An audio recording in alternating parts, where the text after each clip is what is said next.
नमस्कार. तर पिंगा ग पोरी पिंगा या मालिकेच्या आजच्या भागात आपण पाहणार आहोत की समीर सर प्रेरणाला एक प्रिंट काढायला सांगतात. ती प्रिंट बघून प्रेरणा खूपच शॉक होते आणि म्हणते की राजीनामा? तुम्ही राजीनामा देताय समीर? समीर सर म्हणतात की आपण आता एकत्र काम करू शकणार आहोत का, असं म्हणून ते त्या राजीनाम्यावर सही करतात. आता प्रेरणा रडत म्हणते की एवढ्यात तुम्ही दुसरा जॉब शोधला सुद्धा? समीर सर म्हणतात की शोधतोय, मिळेल लवकरच, पण एवढे दिवस इथे काय करणार? प्रेरणा रडत म्हणते की पण माझ्यामुळे तुम्हाला राजीनामा द्यावा लागतो हे मला नाही पटत. समीर सर म्हणतात की पटल्या तर अनेक गोष्टी मलाही नाही आहेत, पण काय करणार आणि म्हणूनच सोडतोय हा जॉब.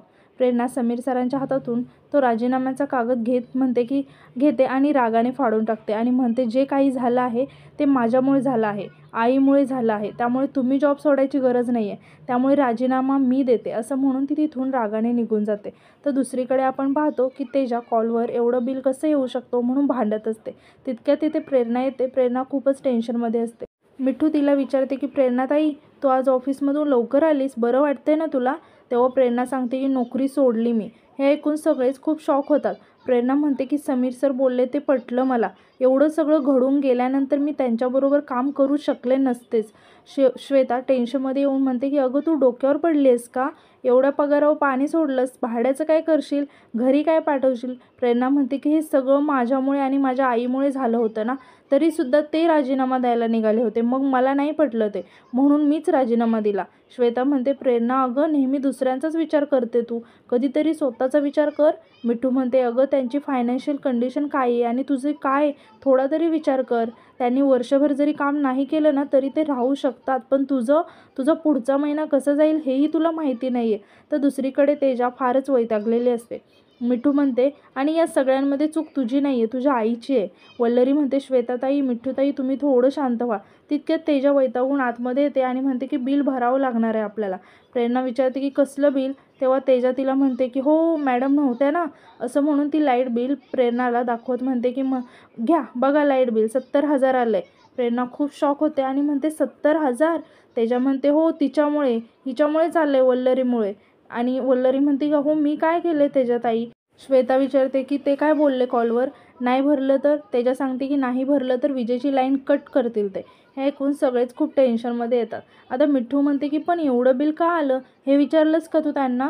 तेजा सांगते हो विचारलं ना, ते म्हणाले की यात आमची काही चूक नाही आहे, ते आपोआप जनरेट होतं, तुमच्या मीटरमध्ये काहीतरी प्रॉब्लेम असेल. मिठू म्हणते की कोणी केलं असेल प्रॉब्लेम? त्या टपोरी मुलांनी तर केला नसेल ना? तेजा म्हणते की असं नाही, एवढा डोस दिल्यानंतर मला नाही वाटत की त्यांची एवढी हिंमत होईल, आणि हे कोणी केलं हे शोधून काढण्यापेक्षा पैसे कसे भरायचे ना याचा विचार करा. मिठू टेन्शनमध्ये येऊन म्हणते की एवढे पैसे कुठून देणार? इथे त्या पार्लरचे 1200 रुपये द्यायचे आहेत. आणि परत थोडा विचार करून म्हणते मी माझ्या ॲक्टिंग वर्कशॉपसाठी थोडे पैसे बाजूला काढून ठेवले आहेत, त्यातील देऊ का? श्वेता म्हणते की मीही काहीतरी केलं असतं, पण माझ्या नवीन बुटीकसाठी नवीन स्टॉकची ऑर्डर दिली आहे, त्यासाठी ॲडव्हान्स पेमेंट करावं लागतं आहे. तेजा म्हणते की माझ्या सेव्हिंग अकाउंटमध्ये आहेत थोडे पैसे, पण ते सगळेच वापरले तर परत मी काय करणार? प्रेरणा म्हणते की म्हणजे मला आता रोजच डबे द्यावे लागतील. तेजा म्हणते रोज डबे देणार आणि नोकरी? श्वेता सांगते की सोडली तिने. हे ऐकून तेजा खूप शॉक होते आणि म्हणते की प्रेरणा नोकरी सोडलीस? अगं 70,000 रुपयाचं बिल आहे समोर, तू काय बोलतेस? प्रेरणा रडत म्हणते की माझं डोकं फिरलं होतं का, मी नोकरी का सोडली, असं म्हणून ती खूप रडायला लागते. आता मिठू म्हणते की डबे देऊन एवढे पैसे कसे मिळतील लगेच? प्रेरणा म्हणते की अगं रोज सकाळ संध्याकाळ दुपार डबे दिले तर थोडे तरी पैसे मिळतील ना, नाहीतर काय करू मी आता? तेजा वल्लरीला म्हणते की वकील मॅडम तुमच्यामुळे झालं आहे सगळं, तुम्ही का गप्पा आहात, बोला काहीतरी सांगा, 70,000 रुपये कसे भरायचे?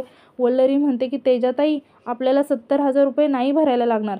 तेजा म्हणते की का गं, ते वीज बोर्डवाले एकत्र येतील आणि आपल्यासाठी कॉन्ट्री काढतील का आणि आपलं बिल भरून टाकतील, हो ना?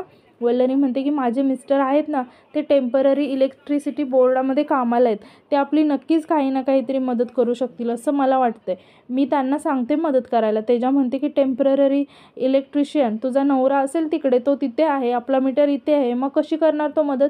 वल्लरी म्हणते तेजाताई तो म्हणू नका, ते म्हणा, मोठे आहेत ते वयाने आणि ते बघतील काय करायचं ते, असं म्हणून ती तिथून कॉल करायला निघून जाते. प्रेरणा खूपच रडत असते आणि ती रडत हात जोडून म्हणते स्वामी अहो का सोडली मी नोकरी? तर दुसरीकडे आपण पाहतो की मनोजला शॉक लागलेला असतो आणि त्यामुळे त्याला खूपच भाजलेलं असतं. सर्वजण मनोजजवळ बसलेले असतात. तितक्यात वल्लरी मनोजला कॉल करते. मनोजचा भाऊ मनोजच्या नकळत तो त्याचा फोन घेऊन बाजूला जातो आणि रिसीव करतो. वल्लरी म्हणते की अहो ऐका ना, इकडे खूप मोठा प्रॉब्लेम झाला आहे. आम्हाला ना लाईट बिल 70,000 रुपये आलं आहे आणि तुम्ही जर आम्हाला मदत केली नाही ना तर आम्हाला ते बिल भरावं लागेल. मनोजचा भाऊ म्हणतो की मन्याला बुडवायला लग्न केलं आहेस का गं तू त्याच्यासोबत? 70,000 रुपये काय झाडाला लागतात का? तुला तिकडे पैसे कमी पडू नये म्हणून मन्या इकडे जास्तीचं काम करतोय. शॉक लागलाय त्याला. एवढं भाजलं आहे की डॉक्टरने 10 दिवस आराम करायला सांगितलंय. त्याची काळजी करायची सोडून तू अजून नवीन नवीन मागण्या करायला लागलीस वल्लरी. वाढलेला खर्च कसा भागवता येईल या विचारात असतो बिचारा आणि तुला त्याचं काहीच नाही पडलं. हे सगळं ऐकून वल्लरीला खूप रडायला येतं आणि म्हणते की भाऊजी त्यांची तब्येत कशी आहे? मी लगेच गावाला निघते. मनोजचा भाऊ म्हणतो की मन्या म्हणतोय की काही गरज नाही इकडे यायची, पण मला असं वाटतं की तू लगेच इकडे यावं. तो तुझ्यासाठी एवढं करतो, मला वाटतं तू इकडे यायलाच हवं त्याची सेवा करायला. हल्ली मन्याची दगदग होते, त्रास होतो त्याला, चक्कर येते आणि त्यामुळेच खाली पडला तो आणि त्याला शॉक लागला. अगं नवरा समजूतदार आहे म्हणून किती फायदा घ्यायचा. नवऱ्याबद्दल काहीतरी वाटत असेल तर लगेच निघून ये, नाहीतर आम्ही आहोतच आमच्या मन्याची काळजी घ्यायला, असं म्हणून तो फोन कट करतो. वल्लरीला खूप वाईट वाटतं आणि ती रडायला लागते. यानंतर आपण पाहतो की वल्लरी मनोजला कॉल करत असते, पण मनोज कॉल रिसीव करत नाही. त्यामुळे वल्लरी खूपच टेन्शनमध्ये येते. तेव्हा तिथे श्वेता येते आणि विचारते की वल्लरी अगं कसल्या एवढ्या टेन्शनमध्ये आहेस? वल्लरी सांगते की श्वेताताई हे माझा फोनच उचलत नाही, तो त्यांच्या हाताला लागलं होतं. भाऊजी सांगत होते, ते सांगत होते की कामाला सुद्धा नाही जाऊ शकणार आणि आता तर फोनच उचलत नाही आहेत. मग मला कसं समजणार काय घडलं आहे ते नक्की? मला तिथे जायलाच हवं, पण हेच म्हणालेत की तू तिथे येऊ नको म्हणून. श्वेता म्हणते वल्लरी शांत हो, लागेल फोन. वल्लरी परत एकदा कॉल ट्राय करते तेव्हा मनोज कॉल रिसीव करतो. आता वल्लरी म्हणते की अहो कुठे आहात तुम्ही? तब्येत ठीक आहे ना तुमची? दुखतंय का खूप तुम्हाला? मनोज म्हणतो की तब्येतीला काय झालंय माझ्या, एकदम ठणठणीत आहे. वल्लरी म्हणते मला काळजी वाटत होती, फोन का उचलत नव्हता तुम्ही? मनोज म्हणतो अगं नाश्ता करून कामावर निघत होतो, फोन चार्जिंगला होता. वल्लरी म्हणते अहो असं काय करताय, तब्येत ठणठणीत आहे म्हणताय, तुमच्या हाताला लागलंय ना? मनोज म्हणतो की म्हणजे तुला आधीच माहिती आहे, सगळं घरातल्यांना सांगितलं होतं की तुला काही सांगू नका म्हणून. वल्लरी म्हणते की का नाही सांगायचं? मनोज म्हणतो अगं तू काळजी करत बसते, एवढ्याशा मेंदूत जर सगळी जागा काळजीने घेतली तर तुझ्या कायद्याच्या अभ्यासाला जागा उरेल का? वल्लरी म्हणते की महेंद्र भाऊजींनी सांगितलंय मला, तुमच्या हाताला लागलं तर तुम्ही कामाला निघाला होता. अहो तुम्ही माझ्यासाठी एवढं कष्ट करताय कारण तुम्हाला माझ्यासाठी पैसे पाठवावे लागतात इकडे, एवढं तुमच्या हाताला लागलंय तरीसुद्धा आता तुम्ही कामाला निघाला आहात, मला नाही पटत आहे. मनोज म्हणतो वल्लरी तुझा आवाज ऐकून माझं उरलेलं दुखणंसुद्धा निघून गेलं. वल्लरी म्हणते तुम्ही काहीही बोला, पण आता मी एक गोष्ट ठरवली आहे, मी ना आता छोटं मोठं काहीतरी काम करणार आणि तुम्हाला हातभार लावणार. मनोज म्हणतो वल्लरी त्याची काही गरज नाही. वल्लरी म्हणते गरज आहे आणि प्रेरणाताई नाहीत का करत? कामाला जाऊन रविवारी डब्बे बनवतात त्या, थोडेसे पैसे कमवेल, तुम्हाला हातभार लावेल मी, मला करू द्या प्लीज काम. मनोज म्हणतो की वल्लरी काही गरज नाही, तू तिथे वकील बनायला गेली आहेस की पैसे कमवायला? मी माझ्या एकट्याच्या जीवावर तुला वकील बनवू शकतो, पैशाची काही काळजी करू नको. वल्लरी म्हणते की करू द्या ना मला पण थोडी मदत, थोडा हातभार लागेल माझा. मनोज म्हणतो मोकळ्या वेळात काम करत बसलीस तर अभ्यास कधी करणार तू? आणि अभ्यास कमी झाला तर मार्क कमी पडतील आणि नापास वगैरे झालीस तर काय करशील? तुला चुलीजवळ जपायला तयार आहेतच ही लोक. वल्लरी तू नापास झालीस ना, हे सगळे लोक पास होतील, याची वाईट वृत्ती पास होईल आणि मी ते होऊ देणार नाही. आपण असं होऊ द्यायचंच नाही. तू अभ्यासाकडे लक्ष दे, चांगला अभ्यास कर आणि साधीसुधी नाही मोठी वकील हो. तुझ्या अंगावर काळा कोट आला ना की गावात माझी मानसुद्धा उंच होईल. आणि म्हणतो की बरं चल ठेवतो मी.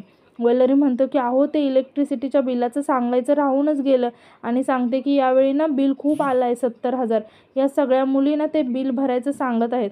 मनोज म्हणतो चुकून आलं असेल. मी म्हणतो की तुम्ही मीटर रीडिंग जरा चेक करा, मीही बघतो इथून काही करता येतं आहे का ते. आणि म्हणतो की वल्लरी तू फक्त अभ्यासाकडे लक्ष द्या, बाकी सगळं माझ्यावर सोड, मी आहे इथं. वल्लरी म्हणते की पण तुम्ही काळजी घ्या तुमची आणि आराम करा, जास्त काम करू नका, असं म्हणून ती फोन ठेवून देते. यानंतर आपण पाहतो की मनोज त्याच्या भावाला आवाज देत आतमध्ये येतो. मनोज खूप चिडलेला असतो. मनोजची वहिनी सांगते की ते बाहेर गेले. तितक्यात मनोजचा भाऊ तिथे येतो.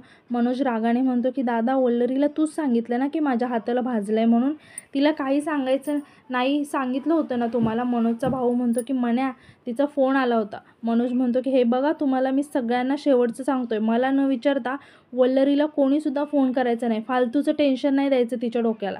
मनोजची आई म्हणते की अरे मन्या, अरे मुद्दाम नाही गेलं कोणी, तू शांत हो बघू. आणि ती सर्वांना प्रेरणा म्हणते की सर्वांनी ऐका, वल्लरीला फोन करायचा नाही. सगळे तिच्याकडे आश्चर्याने बघायला लागतात. मग मनोजची आई मनोजला म्हणते की आता झालं ना तुझ्या मनासारखं, चल आता खाऊन घे काहीतरी, असं म्हणून ती स्वतःच्या हाताने त्याला भरवायला लागते. सगळेच मनोजच्या आईकडे आश्चर्याने बघत असतात. मनोज म्हणतो की मला कामाला जायचंय असं म्हणून तो तिथून निघून जातो. त्याची बहीण आणि वहिनीसुद्धा आतमध्ये निघून जातात. मनोजचा भाऊ त्याच्या आईला म्हणतो की तू मला का ओरडतेस गं, त्या वल्लरीला समजायला नको का, नवऱ्याला ताण पडतोय कळायला नको तिला.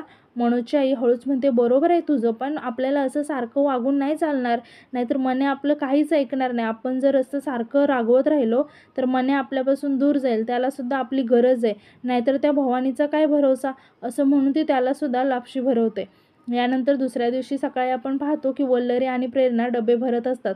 प्रेरणा म्हणते की आज या नवीन ऑर्डर आहेत, आजचा डबा जर त्यांना आवडला ना तर पुढची ऑर्डरसुद्धा मिळेल, असं म्हणून ती हात जोडते आणि म्हणते स्वामी आजचा दिवस पाठीशी राहा, या सगळ्या ऑर्डर रोजसाठी मला मिळू देत. वल्लरी म्हणते सगळं काही नीट होईल, तुम्ही नका काळजी करू. प्रेरणा मोबाईल बघते आणि टेन्शनमध्ये येऊन हळूच म्हणते की समीर सरांनी तर मेसेज पण बघितला नाही अजून. तितक्यात तिला डिलिव्हरी बॉयचा कॉल येतो. ती पटकन पिशवीमध्ये डबे भरायला लागते. तितक्यात तिच्या काहीतरी लक्षात येतं आणि ती म्हणते की अरे देवा, एका डब्यामध्ये मी जास्त गुलाबजामुन भरले आहेत. वल्लरी म्हणते की हो का, द्या मी बघते. आता प्रेरणा म्हणते की नको, तो डिलिव्हरी बॉय खाली येऊन थांबला आहे, तो ओरडेल माझ्या नावाने, जास्तीत तर जास्त जाऊ दे, असं म्हणून ती घाईने तिथून डबे घेऊन जायला लागते. तेव्हा तिथे तेजा येते आणि प्रेरणाला म्हणते की प्रेरणा मला एक ब्लॅक कॉफी दे ना. प्रेरणा म्हणते की नाही गं, मला आता खूप काम आहे, नाही जमणार, असं म्हणून ती खाली डबे द्यायला जाते. वल्लरी म्हणते की तेजाताई तुम्ही काळजी करू नका, मी देते तुम्हाला. आणि म्हणते की ऐका ना तेजाताई, यांचा फोन आला होता आणि हे मला सांगत होते की बिल जास्त आलं आहे ना, तुम्ही ते मीटर का काय ते बघा, म्हणजे समजेल नेमकं काय घडलं आहे ते. तेजा म्हणते काय आहे, मीटर रिडिंग करून आपलं बिल बदलणार नाही, ते भरावंच लागणार आहे. मिठू म्हणते तेजा काय प्रॉब्लेम आहे, बघूया ना एकदा रिडिंग, तिचे मिस्टर इलेक्ट्रिशियन आहेत म्हणूनच सुचवलं आहे ना त्यांनी. तेजा म्हणते इलेक्ट्रिशियनच आहे, वीज बोर्डाचे चेअरमन नाही आहेत. वल्लरी म्हणते की तेजाताई मी तुम्हाला आधीसुद्धा सांगितलं आहे, यांच्याबद्दल काही बोलायचं नाही, यांच्याबद्दल मी एक शब्दही खपवून घेणार नाही. तेजा म्हणते हे बघ, मला तुझ्याशी वाद घालण्यात काही इंटरेस्ट नाही आहे, 2 दिवसांमध्ये हा प्रॉब्लेम सॉल्व्ह करून दाखवते की नाही ते बघ. मिठू विचारते की असं काय करणार आहेस गं तू. तेजा थोडं थांबते आणि म्हणते की सगळ्यात आधी ते मीटर रिडिंग करते, असं म्हणून ती तिथून निघून जाते. मिठू म्हणते की वा, म्हणजे वल्लरीने सांगितलं तेच करणार आहे, पण स्वतःला सुचलं आहे असं काय, काय मुलगी आहे यार ही, काय विषय काय हिचा. वल्लरी मिठूजवळ जाते आणि म्हणते की मिठूताई या एवढ्या मोठ्या बिलचं आता काय करायचं, कसं भरायचं. मिठू म्हणते की मलासुद्धा टेन्शन आलं आहे गं. वल्लरी म्हणते की मी छोटीशी नोकरी केली तर काय वाटतं तुम्हाला, तेवढाच हातभार लागेल माझासुद्धा, पैसे साठतील. मिठू म्हणते की ही मुंबई आहे, इथे एवढ्या सहज नोकरी मिळत नाही अगं, नोकरी मिळवण्यासाठी एखाद्या सॉलिड माणसाची ओळख लागते. वल्लरी थोडी टेन्शनमध्ये येते आणि म्हणते की सॉलिड माणसांची म्हणजे. मिठू म्हणते की म्हणजे त्याच्या खूप ओळखी असतात, त्याची रिस्पेक्ट असते. वल्लरी थोडा विचार करते आणि मनातच म्हणते माझ्या ओळखीत असा माणूस म्हणजे श्वेताताई, श्वेताताईंना विचारून बघू का नोकरीचं, त्यांचा बिझनेस आहे ना, म्हणजे ओळख पण असेलच. आणि म्हणते की आज आधी त्यांना भेटते आणि मग कॉलेजला जाते. आणि ती मिठूला म्हणते की श्वेताताई मला नोकरी देऊ शकतील का, त्यांचा एवढा मोठा बिझनेस आहे ना, मग काहीतरी काम असेलच ना छोटं मोठं त्यांच्याकडे. मिठू म्हणते की आयडिया चांगली आहे. वल्लरी म्हणते मला तुम्ही त्यांच्या दुकानाचा पत्ता सांगाल का. मिठू म्हणते नाही गं, आम्ही कधी गेलो नाही, पण ठाण्यात स्टेशन रोडजवळ गोखलेनगरमध्ये कुठेतरी तिचं शोरूम आहे, सगळ्या मीटिंग तिच्या तिथेच होत असतात. यानंतर आपण पाहतो की वल्लरी ठाण्यात स्टेशन रोडजवळील गोखलेनगरमध्ये येते आणि इकडे तिकडे श्वेताचं दुकान शोधायला लागते आणि स्वतःशीच म्हणते मिठूताईंनी तर मला हाच पत्ता सांगितला होता. आणि ती तिथेच एका माणसाला विचारते की दादा मला हा पत्ता सांगाल का, सिद्धेश्वर हँडलूम इथे कुठे आहे.